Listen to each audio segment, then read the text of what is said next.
The UFC heavyweight division is much worse than you think. The UFC heavyweight division is pretty fucked right now, and I don't think we've ever seen a UFC's men's division quite like the current state of the UFC heavyweight division. I've made a couple videos detailing the current state of the heavyweight division, but today I wanted to compile all the problems with this division and make my argument for why this truly might be the worst UFC division. This current heavyweight division is easily the worst men's division right now and is right up there with the worst women's divisions as well, probably only being beat out by women's bantamweight for sure. And according to you guys, women's strawweight, which I kind of disagree with given that Zhang Weili and a couple other good names are in this weight class, but again, it's arguable. Anyways, the Jon Jones era of the heavyweight division is chock full of problems and disappointments and things we have to address. So without further ado, let's start at the top. Now, I made a full video detailing how Jon Jones is ruining the heavyweight division that you should all check out if you haven't already. But in short, Jon Jones won the UFC heavyweight belt from Ciryl Gane back in March of last year,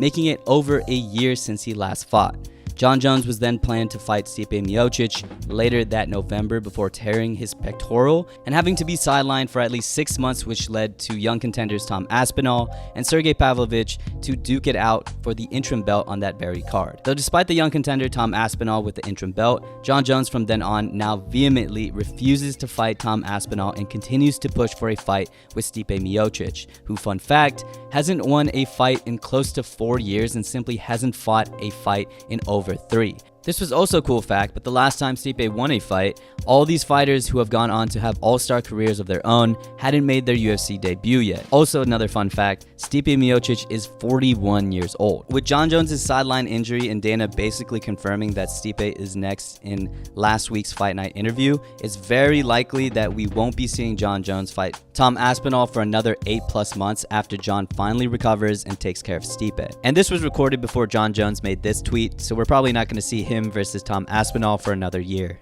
So unless Jon Jones vacates the title, which a guy like him is definitely not going to do, the heavyweight division will continue to fight for the interim title, which blows. Additionally, Jon Jones has been working hard to market a fight with Alex Pera, which of course to any UFC fan with a brain knows this makes no sense at all with Tom Aspinall in the division. And it's pretty obvious what Jon Jones is trying to do. With his tweets about this potential super fight, marketing this as a chance for Alex to make history and be a 3-division champion, and this fight being a super fight between 2 superstars. He's trying his best to set up this fight after his Stipe fight and supersede this fight over the Tom Aspinall fight. And the sad part is, this could actually work. I've said this time and again, but the UFC is in the business of making the biggest fights possible, and a fight between Jon Jones and Alex Pera would practically sell itself, to the point that Dana might actually pull the trigger on this fight over the Tom Aspinall fight. And Jon Jones' former roommate knows all about this marketing ploy. Colby Covington was nowhere near deserving a 3rd title shot with Leon Edwards, though his persona, the beef he created, and his ability to market a fight between him and Leon was a much better sell than a quiet Belal Muhammad, who's technically been on a 9-fight win streak and is completely deserving of a title shot. And with Jon Jones being the star that he is, he could easily sway the masses to making a fight with Alex instead of Tom after his Stipe fight if he chooses to continue to fight at all. And speaking of Tom Aspinall getting fucked over all the time, let's talk about his current situation. Despite winning the interim heavyweight belt fair and square on short notice against one of the scariest guys in the division, Tom Aspinall is now probably going to have to defend his interim belt against Curtis Blaydes, with rumors the rematch will happen at UFC 304. And of course, that has been confirmed. Again, I'm pretty sure an interim champion defending their belt instead of fighting to unify the belts has never happened in the UFC, and in my opinion would make the interim belt hold absolutely no value. This situation has led to Tom Aspinall being inactive at no fault of his own. Of course, both Alex Pereira and Yuri Prochazka, who are on UFC 295 with Tom Aspinall, have both recently fought and won and had great performances at UFC 300, while Tom Aspinall doesn't even officially have a fight planned. I think MMA On Point hit the nail on the head when they said that Tom Aspinall might be the greatest MMA talent we're seeing being wasted. Tom Aspinall is clearly the heavyweight 2.0 poster child in what the heavyweight division is going towards. He's young, well-rounded, quick, a great striker, and equally great grappler. But this new heavyweight is being sidelined for absolutely no reason, and the opportunity to see the new guard defeat the old continues to slip away and away. Next, let's talk about this French fuck, or should I say this French duck. Apparently, Ciryl Gane only pops his head out if it's for the belt or against guys that he can easily defeat.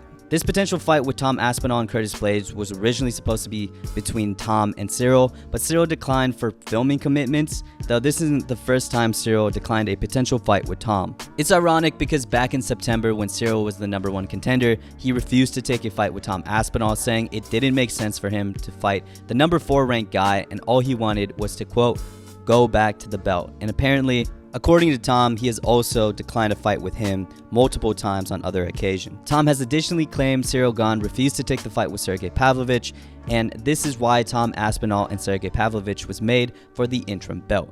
Cyril has of course responded, saying he accepted the fight with Sergey and challenged Tom to a fight in September. But in any case, now with the roles reversed with Tom at #1 and Cyril at #2, Cyril is nowhere to be found filming God knows what, instead of making interesting fights at the top of the division like a true top contender should be doing. Curtis Blaydes seems to also corroborate a ducking history from Cyril Gane with his claims of the Frenchman ducking him in the past. Cyril explained 2 years ago about a possibility of a fight with Curtis Blaydes, though claimed he didn't have a big name, he's dangerous, he doesn't have a belt, he also doesn't have hype around him. Now, this was 2 years ago, and for the most part, Cyril Gane was right about Curtis Blaydes at the time, who didn't have the name and top contendership he currently has. But it still adds to Cyril Gane being notoriously selective of his fights, basically staying dormant unless it's a guy that he can steamroll or if it's for the belt. And the shitty part is, his plan will probably continue to work. We'll get into how shallow the heavyweight rankings are, but considering that there's only like 2 or 3 guys people would actually want to see fight for the belt, and Cyril has already fought for the belt twice, there's a solid likelihood Cyril can just wait it out, fight the bottom 10 to stay just active enough to continue to be a top contender. Tom beats Curtis Blaydes and becomes champ through either beating Jon or Jon retiring, which would mean Cyril would probably get his chance again since Sergey and Blaydes already lost to Tom. So in short, we have another top heavyweight not fighting soon, or at least not fighting anyone worth noting, meaning the top 3 of the division currently has no fight set. Yeah, that's pretty brutal. And if we get out of the top 5, it doesn't look any more promising. Alexander Volkov has always been a top heavyweight contender and more recently has been on a nice 3-fight win streak and finish streak, but he literally can't get past the top guys like Tom, Cyril, or Curtis Blaydes. His fight with Sergey Pavlovich is a really exciting fight, don't get me wrong, but I don't think he can get past a guy like Sergey, and even if he does, I doubt he'll continue to make that leap to avenge his losses to the top heavyweights. Then we get into the most entertaining heavyweight on the planet, Jilton Almeida. Of course, I'm joking. He's the last guy anyone wants to see at the top or even in a potential heavyweight matchup in the future. Then we get into Marcin Tybura, who I guess had a solid win over a declining star in Taito Iwasa, but he's also 38 years old and I doubt will make a difference in the division. Following Tybura, we get into Sergey Spivak, who got crushed by Cyril Gane and got leveled by Tom Aspinall a couple fights before that. So similar to Volkov, Spivak seems like another heavyweight that can stay in the top 10, but can't get past the next level guys to truly become a top contender. Then rounding out the top 10 contenders, we have Derek Lewis, who did have a pretty sweet performance last week, but I doubt is going to make a comeback to the top. I made a video about Taito Iwasa where I showed that him and Derek Lewis demonstrate that the fat heavyweight is out of style, and though they were once fan favorites and can have fan favorite performances, they simply cannot compete at the top anymore. And that's it. That is your top 10 heavyweight contenders, with practically no promising young talent outside of the top 10, and within the top 10 you have guys that don't fight each other. Unlike most divisions where the top 15 has a couple young guys that I think could fight for the belt very, very soon, that aspect is basically desolate in the heavyweight division. So of course, what do you guys think about the UFC heavyweight division? Is it the worst division in the UFC? And is it up there with some of the worst women's divisions as well? Anyways, thank you guys for watching, and I'll see you in the next one. Peace. Okay, now we're just fucking blue. What the fuck is up with this camera, bro?